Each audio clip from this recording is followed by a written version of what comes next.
everyone, and welcome to Friendly Fire, a quiz show where two of our analysts butt heads over a topic and it's decided by a Twitter poll. We tried phone a friend once, but we could just not get Des off the line.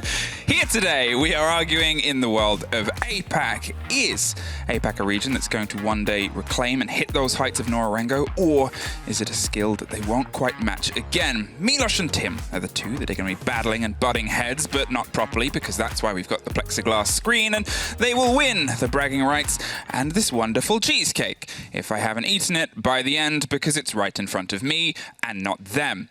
Milosh, you're opening us up, and you don't think they will?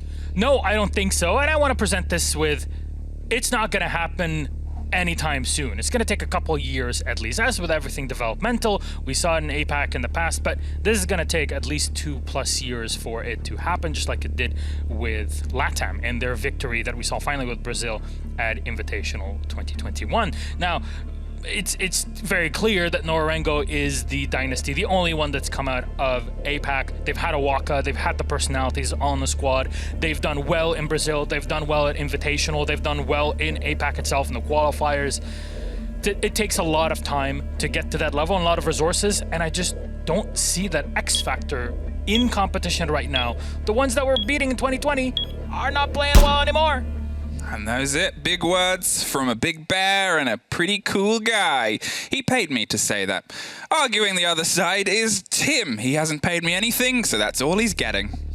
I mean, looking at Nora Rengo there, you've mentioned those invitational performances. We're obviously looking back to 2019 and the infamous run that they had. It was great to see, but you look at players like Waka. I'm going to bring out players like Ayagator. I'm looking at a team like Cyclops. You're saying 2+ years. I'm saying they're nearly there. They're almost ready to challenge at those levels. Look at SI21. Cyclops came out. They pushed BDS, one of the best teams in the world, all the way to overtime.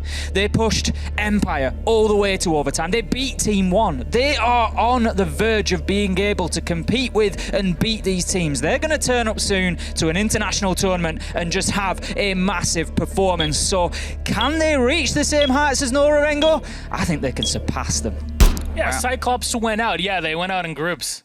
Come on. You had like one spot that would go next away year. from the tournament. You wait and see what happens. They've just beaten Cloud9, obliterated them. Ayagator 17-2. He's unstoppable. You wait and see. I like you, Tim, so I'll give you at least that. You may be wondering, why didn't I stop them? Because it's my show? Because that was time to eat the cheesecake. They could win themselves a lovely empty cheesecake pot later, and whoever you think was the more convincing argument. Vote on the Twitter poll below. I'm going to finish this cheesecake now.